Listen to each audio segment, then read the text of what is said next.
एक राजा अपने कामकाज से बहुत असंतुष्ट था। वह जो भी सोचता था वह काम उसका होता ही न था। राज पंडित के कहने पर उसने ब्राह्मणों को खाना खिलाने का सोचा। राजा के मन में था कि इनकी दुआओं से कुछ हो जाए तो अच्छा है। ब्राह्मणों के खाने का सारा प्रबंध हो रहा था। सारी तैयारियां बड़ी जोरों शोरों से हो रही थी। जब खाना बन रहा था उसी समय एक चील अपने पंजों में एक जिंदा सांप को लेकर राजा के महल के ऊपर से गुजरी। सांप चील के पंजों से निकलने के लिए झटपटा रहा था। वह बार बार चील को डसने की कोशिश कर रहा था जिससे चील उसे अपने पंजों से मुक्त कर दे। इसी झटपटाहट में सांप ने अपने फन से जहर निकाला।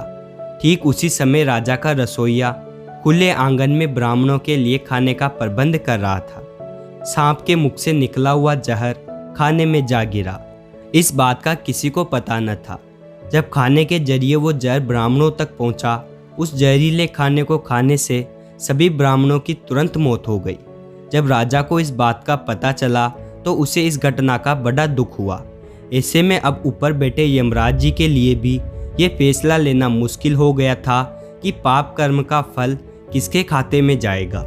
पहला राजा, जिसको पता ही न था कि खाना जहरीला हो गया है, वह तो पूरे उत्साह से तैयारियों में लगा हुआ था और पूरी व्यवस्था का जायजा ले रहा था।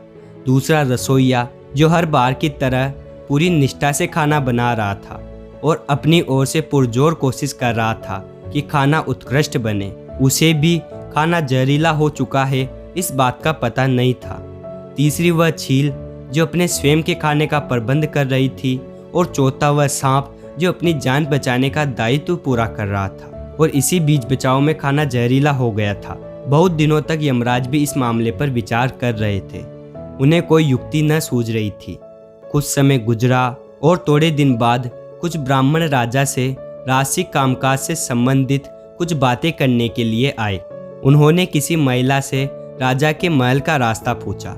उस महिला ने महल का रास्ता तो बता दिया, पर रास्ता बताने के साथ साथ ब्राह्मणों से यह भी कह दिया कि जरा अपना ध्यान रखना, वह राजा आप जैसे ब्राह्मणों को खाने में जहर देकर मार देता है। बस जैसे ही महिला के मुख से ये शब्द निकले, यमराज जी ने यह फैसला ले लिया कि उन सभी ब्राह्मणों की मृत्यु का पाप इस महिला के हिस्से में जाएगा और इस महिला को अपने किए गए पापों का फल भुगतना पड़ेगा। ये फैसला सुनकर वहाँ मौजूद सभी यमदूत आश्चर्यचकित हो गए। उनसे रहा नहीं गया। उन्होंने तुरंत यमराज जी से कहा, प्रभु ऐसा क्यों, जबकि उन मृत ब्राह्मणों की हत्या में उस महिला की कोई भूमिका नहीं थी। यहाँ तक कि वो उस समय महल में मौजूद भी नहीं थी।